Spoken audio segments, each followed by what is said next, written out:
नमस्कार दोस्तों, हिंदू सनातन धर्म में एकादशी व्रत को सबसे श्रेष्ठ माना जाता है, तभी तो इसे व्रतों का राजा कहा जाता है। एकादशी व्रत में भगवान विष्णु की पूजा की जाती है। मान्यता है कि जो व्यक्ति इस व्रत को सच्चे मन से करता है उसे सभी पाप से मुक्ति मिलती है और उसकी सभी मनोकामनाएं पूर्ण होती हैं। और दोस्तों, विष्णु पुराण में कहा गया है, मनुष्य को एकादशी के दिन कभी भोजन ग्रहण नहीं करना चाहिए, बिल्कुल भी नहीं करना चाहिए। विष्णु धर्मोत्तर ग्रंथ में तो यहाँ तक लिखा है, ब्रह्मचारी गृहस्थ वानप्रस्थ अथवा यदि जो कोई भी हो, एकादशी में भोजन करने पर गोमांस भोजन के बराबर होता है। तो सिर्फ कुछ संदर्भ है जो अभी हमने आपको बताया। इस प्रकार के हमारे शास्त्रों में अनेक स्थानों पर प्रमाण मिलते हैं जिसमें एकादशी तिथि के दिन किसी भी प्रकार का अन्न भोजन नहीं लेने के लिए कहा गया है।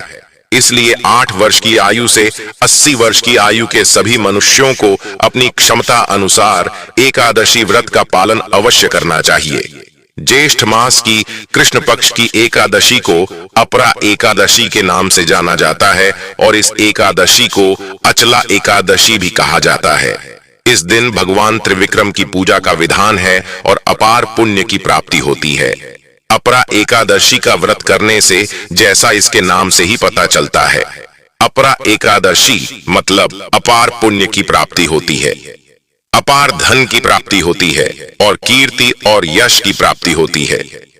इस दिन भगवान श्री विष्णु की पूजा तुलसी, चंदन, कपूर और गंगा जल से करनी चाहिए, जिससे कि समस्त कामनाएं भी पूर्ण होती हैं और पापों से भी मुक्ति मिल जाती है। तो शास्त्रों के अनुसार अपरा एकादशी को बहुत ही श्रेष्ठ व्रत माना गया है। अगर आप इस एकादशी का व्रत धारण करते हैं तब तो अत्यंत ही शुभ है। लेकिन अगर आप किसी भी कारणवश एकादशी का व्रत नहीं कर पाते हैं तो ऐसे में भी अगर आप भगवान श्री विष्णु की विधि विधान से पूजा करते हैं, सात्विक भोजन करते हैं, आज आप चावल का त्याग कर देते हैं, तो आपको एकादशी व्रत के समान ही पुण्य फल प्राप्त होता है। प्रिय भक्तगणों, आज की इस वीडियो में हम ज्येष्ठ माह के कृष्ण पक्ष की अपरा एकादशी के विषय में बात करेंगे। आज हम आपका कंफ्यूजन दूर करेंगे कि आपको अपरा एकादशी व्रत कब रखना है, 2 जून या फिर 3 जून को। लेकिन वीडियो को पूरा देखिएगा, तभी आपकी कंफ्यूजन दूर होगी। तो आज की वीडियो में हम जानेंगे कि अपरा एकादशी इतनी महत्वपूर्ण क्यों है, इसका महत्व, अपरा एकादशी कब है, व्रत कब रखे, व्रत का पारण कब करें, एकादशी और द्वादशी तिथि कब से कब तक है, पूजा का शुभ समय क्या है, राहु काल का समय क्या है, व्रत का पारण किस दिन करेंगे और किस चीज से करें, हरिवासर कब से कब तक है। तो सारी बातें आज की इस वीडियो में जानेंगे, तो आप अंत तक वीडियो में बने रहे। नमस्कार दोस्तों, स्वागत है आप सभी का एक बार फिर से आपके पसंदीदा चैनल हिंदू रिलीजियस टेल्स में। दोस्तों, वीडियो शुरू करने से पहले एक बार पूरी श्रद्धा के साथ कमेंट सेक्शन में लिखें, जय श्री हरि विष्णु। भगवान हरि की कृपा आप पर सदैव बनी रहेगी और वीडियो को लाइक करके चैनल को सब्सक्राइब अवश्य कर लें। दोस्तों, पूरे वर्ष में 24 एकादशी आती है, लेकिन जिस साल अधिक मास की या पुरुषोत्तम मास आता है, उस साल 2 अधिक एकादशी यानी कुल मिलाकर के 26 एकादशी आती है। प्रत्येक महीने में 2 बार एकादशी आती है, एक कृष्ण पक्ष में, दूसरी शुक्ल पक्ष में। दोनों ही एकादशियों का भिन्न भिन्न महत्व हमारे धर्म ग्रंथों और पुराणों में बताया हुआ है। जो भक्तजन माताएं बहनें एकादशी का व्रत करते हैं, उनको दशमी तिथि से लेकर के द्वादशी तक कुछ महत्वपूर्ण नियमों का पालन अनिवार्य रूप से करना चाहिए। दशमी के दिन एक समय शुद्ध और सात्विक भोजन करें। दशमी के दिन चावल, शहद, लहसुन, प्याज, मांस, मदिरा, मसूर की दाल, कटहल की सब्जी का उपयोग भोजन के रूप में नहीं करना चाहिए। दशमी के दिन पराये अन्न अर्थात दूसरे के घर का भोजन नहीं करना चाहिए। ब्रह्मचर्य व्रत का पालन करें। एकादशी के दिन सुबह जल्दी उठकर के स्नान करके पूजा अर्चना करके एकादशी व्रत का संकल्प धारण करें। पद्म पुराण के उत्तरखंड के अध्याय 32 में श्लोक नंबर 18 में लिखा हुआ है, हे कमल नयन भगवान, अच्छे एकादशी के दिन निराहार रह करके दूसरे दिन ही भोजन करूंगा। एकादशी के दिन संकल्प आपको धारण करना चाहिए। एकादशी के दिन सुबह सूर्य भगवान को जल अर्पण करें, माता पिता को प्रणाम करें, तुलसी जी का पूजन करें, गौ माता का पूजन करें। एकादशी के दिन अन्न नहीं खाना चाहिए, केवल और केवल फलाहार करना चाहिए। सर्वोत्तम फलाहार गाय का दूध एवं फल माना गया है। झूठ ना बोले, क्रोध न करें, लड़ाई झगड़ा एवं वाद विवाद बिल्कुल न करें। ब्रह्मचर्य का पालन करना चाहिए। दाढ़ी कटिंग या सेवन नहीं करवाए। शरीर के अंग के कोई भी बाल काटना या कटवाना वर्जित माना जाता है। नाखून नहीं काटना चाहिए। किसी भी प्राणी का, किसी भी मनुष्य का, किसी भी जीव का अपमान या अनादर न करे। दिन में सोना नहीं चाहिए। रात्रि में जागरण करें। पूजन पाठ करके ब्राह्मण देवता के मुख से ही एकादशी व्रत कथा का श्रवण आपको करना चाहिए। कथा सुनने के बाद ब्राह्मण देवता को यथाशक्ति दक्षिणा अवश्य प्रदान करें और अगले दिन शुभ मुहूर्त में ही एकादशी व्रत का पारण आपको करना चाहिए।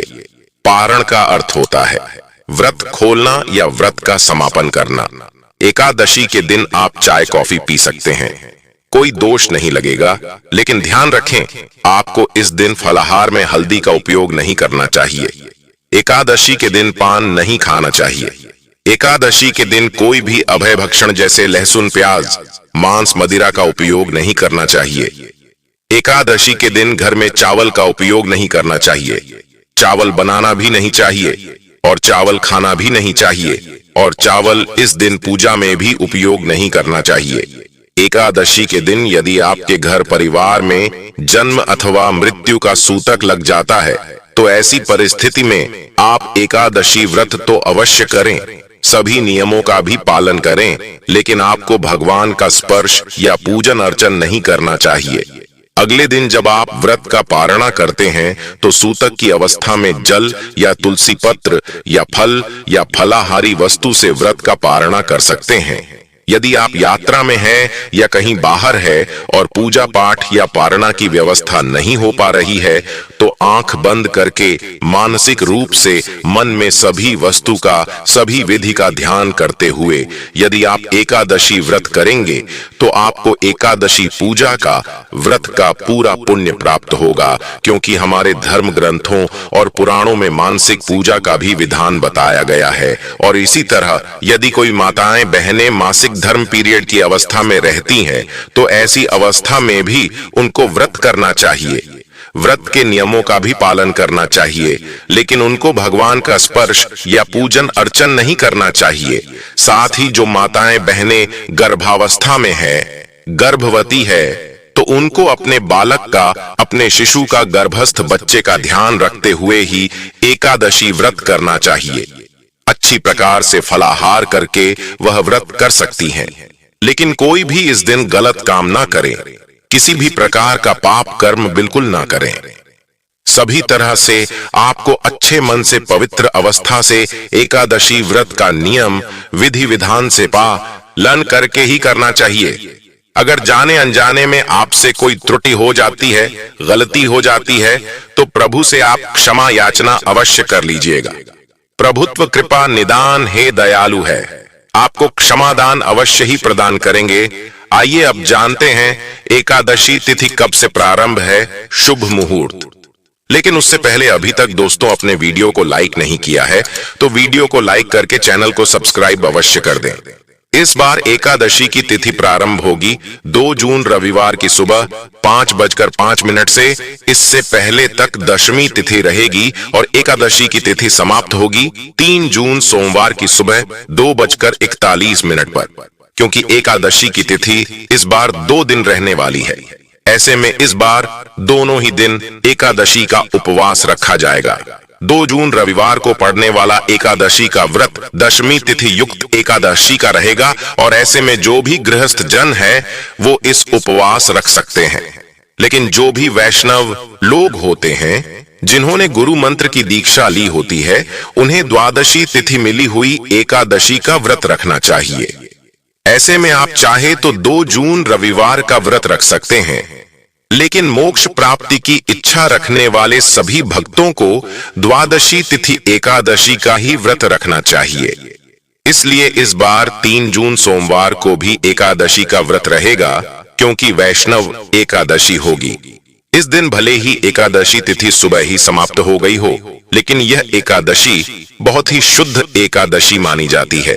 व्रत रखते समय आपको इस बात का भी ध्यान देना चाहिए कि अगले दिन द्वादशी तिथि पर सुबह के समय हरिवासर ना हो। यदि सुबह के समय हरिवासर होता है, उस समय व्रत नहीं खोला जाता है। हमेशा हरिवासर का समय समाप्त होने के बाद व्रत खोला जाता है। ऐसे में अगर आप 2 जून रविवार को एकादशी का व्रत रख रहे हैं, तो आपको 3 जून को थोड़ा देर से व्रत का पारण करना होगा। द्वादशी तिथि प्रारंभ होगी 3 जून सोमवार की सुबह 2:42 से, और इसी के साथ हरिवासर का समय भी शुरू हो जाएगा। शुरुआत के 5 से 6 घंटे का समय हरिवासर रहता है और द्वादशी तिथि समाप्त होगी 4 जून मंगलवार को, यानी कि 3 जून सोमवार की ही मध्य रात्रि 12:18 पर। हरिवासर का जो समय है वह 3 जून सोमवार को सुबह 8:30 पर समाप्त होगा। इससे पहले तक आप उपवास नहीं खोल सकते, क्योंकि हरिवासर रहेगा। ऐसे में जिन्होंने भी 2 जून को एकादशी का उपवास रखा है, उन्हें 3 जून सोमवार को सुबह 8:35 से 9:55 के बीच में एकादशी का उपवास खोलना चाहिए। यदि किसी कारण से आप सुबह के समय उपवास न खोल पाए, तो आप दोपहर 1 बजे से 3 बजे के बीच में अपना उपवास खोल सकते हैं। और जिन्होंने भी 3 जून सोमवार को वैष्णव अपरा एकादशी का उपवास रखा है, वो 4 जून मंगलवार को सुबह 5:44 से 6:25 के बीच में अपना उपवास खोलेंगे। इस समय आपको अपने व्रत का पारण करना होगा। आप हमेशा पारण मुहूर्त से पहले पूजा कर लें, भगवान को भोग लगा लें, और जब पारण मुहूर्त हो उस समय आप विधि विधान से, यदि आपकी सामर्थ्य हो तो किसी ब्राह्मण देवता को, किसी पुजारी को या किसी वैष्णव को अपने घर पर आमंत्रित करके उन्हें भोग प्रसाद दें, और उसके बाद तुलसी पत्र और जल से अपना उपवास खोल सकते हैं। एकादशी के दिन आप प्रातःकाल जल्दी उठ जाएं। स्नान आदि करने के बाद भगवान सूर्य देव को जल अर्पित करें, और उसके बाद भगवान श्री विष्णु की विधि विधान से पूजा करें। जैसे कि अगर आपके पास भगवान श्री विष्णु का विग्रह है, तो आप उनका अभिषेक कर सकते हैं।